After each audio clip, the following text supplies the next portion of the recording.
Peru News Today, all you need to know about Peru. Madre de Dios, the other access door for Venezuelans to Peru. The exodus seeks alternatives. When the income is collapsed in Tumbes, migrants find another opportunity in Puerto Maldonado to fulfill their aspirations. They follow a route that crosses Brazil and that demands a week of travel. It is known that the border area of Tumbes is today crowded by Venezuelan citizens who struggle to enter Peru to achieve a dignified life. The control at this point became more rigorous, especially since the government decided to apply for the passport as a condition for their pass.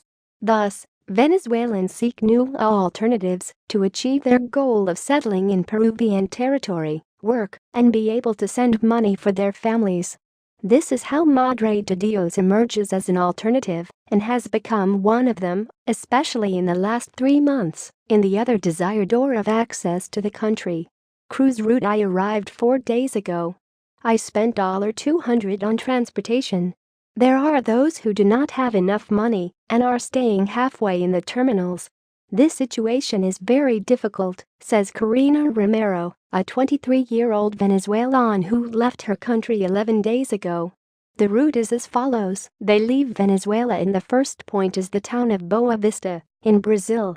The next step is Manaus, and then they continue on their way to Rio Branco, and, finally, the town of Inapari, in Madre de Dios.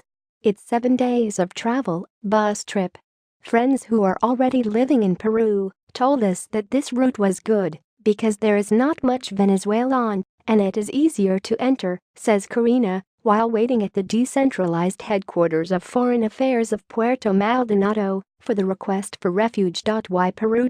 When they arrive at our office, we hear from them that the language and the facilities to carry out their immigration procedures and job opportunities are the reasons that define their choice for Peru and not Brazil, explains Jose Zapata, director of the deconcentrated office of the Ministry of Foreign Affairs of Puerto Maldonado.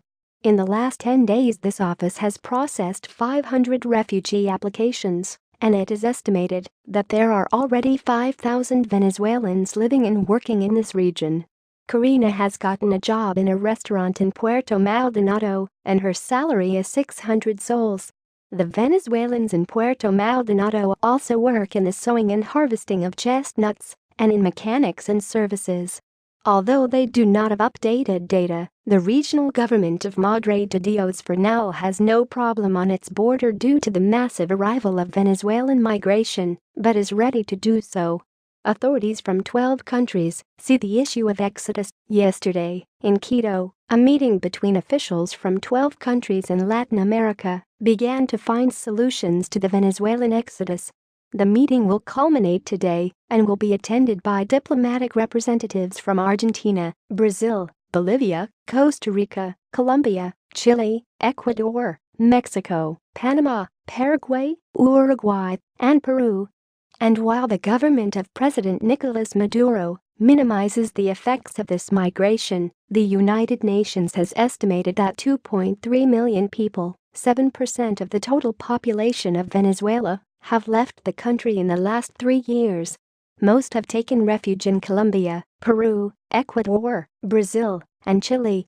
Meanwhile, yesterday in Lima, the Immigration Division of the Police and Migrations carried out an operation in the commercial emporium of Gamera to monitor the migratory situation of the Venezuelans who work there.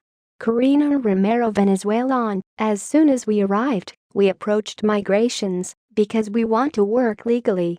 We have left family that now depends on us. Visit at www.perunewstoday.com. Also follow on Facebook and Twitter.